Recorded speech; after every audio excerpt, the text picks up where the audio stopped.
Underworld की दुनिया में एक नया और खतरनाक नाम तेजी से उभर रहा है, शहजाद भट्टी। ये कोई मामूली अपराधी नहीं, बल्कि पाकिस्तान का एक ऐसा डॉन है जो दुबई में बैठकर अपना खौफनाक नेटवर्क चलाता है। इसका साम्राज्य सिर्फ पाकिस्तान तक ही सीमित नहीं है, बल्कि अमेरिका और कनाडा जैसे देशों तक फैला हुआ है। भट्टी अपने आका फारूक खोखर के साथ मिलकर एक अंतर्राष्ट्रीय सिंडिकेट चला रहा है, जो हत्या, जमीन पर अवैध कब्जा और हथियारों की तस्करी जैसे संगीन अपराधों को अंजाम देता है। इसकी कार्यप्रणाली बेहद शातिर है। ये पर्दे के पीछे रहकर अपने गुर्गों से काम करवाता है और फिर सोशल मीडिया पर आकर उन अपराधों की जिम्मेदारी लेता है, जिससे उसका खौफ और बढ़ जाता है। शहजाद भट्टी की पहचान सिर्फ एक गैंगस्टर के तौर पर नहीं, बल्कि एक ऐसे मास्टरमाइंड के रूप में बन चुकी है जो तकनीक का इस्तेमाल करके अपने अपराधों को सनसनीखेज बनाता है।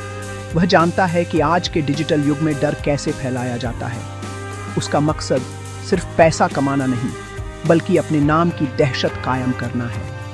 पाकिस्तान से लेकर भारत तक उसके गुर्गे फैले हुए हैं, जो उसके एक इशारे पर किसी भी बड़ी वारदात को अंजाम देने के लिए तैयार रहते हैं।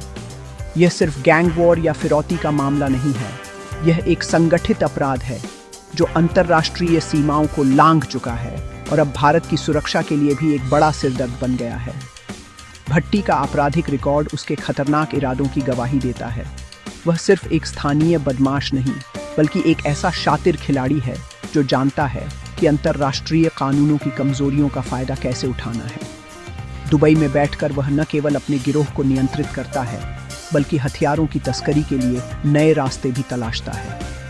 उसका नेटवर्क इतना मजबूत है कि पाकिस्तान में बैठे बैठे वह भारत में अपने गुर्गों तक हथियार और पैसा पहुंचा देता है। ये सब कुछ एक सोची समझी रणनीति के तहत होता है, जिसका मकसद भारत में अस्थिरता फैलाना और अपने दुश्मनों को खत्म करना है। भारत की सुरक्षा एजेंसियां शहजाद भट्टी को एक गंभीर खतरे के रूप में देख रही हैं। उसका बढ़ता कद और उसके द्वारा अपनाए जा रहे नए नए तरीके जांच एजेंसियों के लिए एक बड़ी चुनौती बन गए हैं। पहले अंडरवर्ल्ड के डॉन छिपकर काम करते थे, लेकिन भट्टी खुलेआम सोशल मीडिया पर आकर धमकियां देता है और हमलों की जिम्मेदारी लेता है। यह अपराध की दुनिया का एक नया अध्याय है, जहां अपराधी अब सिर्फ गोलियों से नहीं, बल्कि वीडियो और सोशल मीडिया पोस्ट से भी दहशत फैला रहे हैं। भट्टी की कहानी सिर्फ एक अपराधी की कहानी नहीं, बल्कि आतंक और अपराध के उस खतरनाक गठजोड़ की कहानी है जो अब हमारी चौखट तक पहुंच चुका है। मार्च 2025 में पंजाब का जालंधर शहर उस वक्त दहल गया जब एक social media influencer Roger Sandhu के घर पर ग्रेनेड से हमला किया गया। गनीमत ये रही कि ग्रेनेड फटा नहीं, लेकिन इस हमले ने दहशत की एक नई लहर पैदा कर दी। हमले के कुछ ही घंटों बाद शहजाद भट्टी ने एक वीडियो जारी कर इसकी जिम्मेदारी ली। उसने दावा किया कि यह हमला रोजर संधू द्वारा इस्लाम और पैगंबर के कथित अपमान के बदले में किया गया था। भट्टी ने इस दावे के साथ एक 17 सेकंड का वीडियो भी जारी किया, जिसमें एक शख्स कार से वीडियो कॉल पर निर्देश लेते हुए ग्रेनेड फेंकता हुआ साफ दिख रहा था। यह अपराध की दुनिया में एक नया और खतरनाक ट्रेंड था, जहां हमलावर अपने काम का सबूत भी खुद ही पेश कर रहा था। इस घटना के ठीक एक महीने बाद अप्रैल 2025 में जालंधर में ही भाजपा के एक वरिष्ठ नेता मनोरंजन कालिया के घर को निशाना बनाया गया। इस बार भी हमला ग्रेनेड से किया गया। पंजाब पुलिस की जांच ने इस हमले के तार सीधे शहजाद भट्टी और भारत में उसके मुख्य सहयोगी जीशान अख्तर से जोड़े। जीशान अख्तर, जो पहले भी कई आपराधिक मामलों में शामिल रहा है और हाल ही में जेल से रिहा हुआ था, भट्टी के इशारे पर भारत में हमलों की साजिश रच रहा था। यह हमला सिर्फ एक राजनीतिक नेता पर हमला नहीं था, बल्कि यह दिखाने की कोशिश थी कि भट्टी का नेटवर्क कितना शक्तिशाली है और वह किसी को भी कहीं भी निशाना बना सकता है। इन हमलों में सोशल मीडिया का इस्तेमाल चौंकाने वाला था। शहजाद भट्टी ने न सिर्फ हमलों की जिम्मेदारी ली, बल्कि उसने वीडियो जारी कर भविष्य में और भी बड़े हमलों की धमकी दी। उसने अपने वीडियो में जीशान अख्तर और अमेरिका में बैठे गैंगस्टर हैप्पी पासिया जैसे सहयोगियों को धन्यवाद भी दिया, जिससे यह साफ हो गया कि यह एक अंतर्राष्ट्रीय साजिश थी। भट्टी अपने अपराधों को एक धार्मिक रंग देने की कोशिश कर रहा था ताकि वह युवाओं को गुमराह कर सके और अपने नेटवर्क में भर्ती कर सके। वीडियो के जरिए वह यह संदेश दे रहा था कि वह सिर्फ एक अपराधी नहीं बल्कि अपने धर्म का रक्षक है जो अपमान का बदला लेना जानता है। पुलिस के लिए यह एक बिल्कुल नई चुनौती थी। अब उन्हें सिर्फ अपराधियों को नहीं पकड़ना था बल्कि सोशल मीडिया पर फैलाए जा रहे उनके प्रोपेगेंडा को भी रोकना था।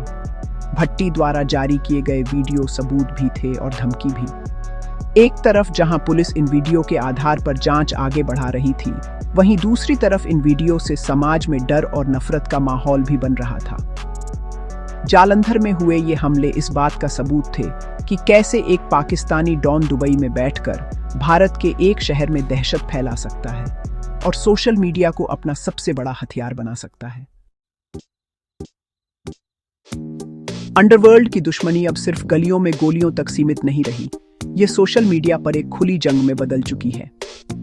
इसकी सबसे बड़ी मिसाल शहजाद भट्टी और भारत के कुख्यात गैंगस्टर लॉरेंस बिश्नोई के बीच छिड़ी वीडियो वॉर है। इस जंग की शुरुआत तब हुई जब पहलगाम में हुए एक आतंकी हमले के बाद लॉरेंस बिश्नोई ने जेल से ही एक वीडियो जारी कर पाकिस्तान में घुसकर बदला लेने की धमकी दी। बिश्नोई की यह धमकी सोशल मीडिया पर वायरल हो गई और इसने सीमा पार बैठे भट्टी को सीधे तौर पर चुनौती दे दी। यह अंडरवर्ल्ड के दो बड़े खिलाड़ियों के बीच वर्चस्व की लड़ाई का ऐलान था। बिश्नोई की धमकी के जवाब में शहजाद भट्टी ने भी अपना वीडियो जारी किया जिसमें उसने लॉरेंस बिश्नोई का जमकर मजाक उड़ाया। भट्टी ने कहा, लॉरेंस एक चिड़िया भी नहीं मार सकता और पाकिस्तान में घुसने की बात करता है। भट्टी यही नहीं रुका, उसने इस वीडियो वॉर को एक नया और सनसनीखेज मोड़ दे दिया। उसने धमकी दी कि वह भारत के कई हाई प्रोफाइल हत्याकांडों जैसे सिद्धू मूसेवाला और बाबा सिद्दीकी की हत्या के राज खोलेगा। उसने दावा किया कि उसके पास ऑडियो और वीडियो सबूत हैं जिनसे पता चल जाएगा कि इन हत्याओं के पीछे कौन से भारतीय नेता शामिल थे और किसने इसके लिए पैसा दिया था। इस वीडियो वॉर ने भारत की सुरक्षा एजेंसियों को सकते में डाल दिया। यह सिर्फ दो गैंगस्टरों की आपसी कहासुनी नहीं थी, बल्कि इसमें राष्ट्रीय सुरक्षा से जुड़े कई संवेदनशील मुद्दों के उजागर होने का खतरा था। भट्टी ने विशेष रूप से बाबा सिद्दीकी हत्याकांड में अपने सहयोगी जीशान अख्तर की भूमिका का जिक्र किया और दावा किया कि वह जानता है कि असली साजिशकर्ता कौन है। उसकी धमकियों ने इस आशंका को जन्म दिया कि अंडरवर्ल्ड और राजनीति का गठजोड़ कितना गहरा है और सीमा पार के अपराधी इसका फायदा उठाकर भारत में अस्थिरता पैदा कर सकते हैं। भट्टी और बिश्नोई के बीच यह सार्वजनिक टकराव दिखाता है कि आज के अपराधी अपनी छवि को लेकर कितने सजग हैं। वे सोशल मीडिया को अपने प्रभाव और ताकत को दिखाने के एक मंच के रूप में इस्तेमाल कर रहे हैं। यह वीडियो वॉर एक तरह से मनोवैज्ञानिक युद्ध भी है जिसका मकसद अपने दुश्मन के खेमे में डर पैदा करना और अपने समर्थकों का मनोबल बढ़ाना है। यह लड़ाई अब सिर्फ गोलियों और गैंगवॉर की नहीं रही, बल्कि यह एक ऐसी नैरेटिव वॉर बन चुकी है जिसमें जो जितना बड़ा दावा करेगा उसका खौफ उतना ही ज्यादा माना जाएगा। इस जंग ने अंडरवर्ल्ड की दुश्मनी को एक अंतर्राष्ट्रीय मंच पर ला खड़ा किया है। जालंधर में हुए हमलों और भट्टी बिश्नोई वीडियो वॉर के बाद पंजाब पुलिस और राष्ट्रीय जांच एजेंसियां पूरी तरह से हरकत में आ गईं। पुलिस की जांच में यह बात साफ हो गई कि यह सिर्फ स्थानीय अपराध नहीं, बल्कि एक गहरी और सीमा पार साजिश का हिस्सा है। पंजाब पुलिस के एडीजीपी अर्पित शुक्ला ने स्पष्ट रूप से कहा कि भाजपा नेता पर हुए हमले के पीछे शहजाद भट्टी और जीशान अख्तर मुख्य साजिशकर्ता हैं। जांच में यह भी सामने आया कि इस हमले में लॉरेंस बिश्नोई गैंग और बब्बर खालसा इंटरनेशनल जैसे आतंकी संगठन भी शामिल थे। यह गैंगस्टर आतंकी गठजोड़ देश की सुरक्षा के लिए एक बहुत बड़ा खतरा है।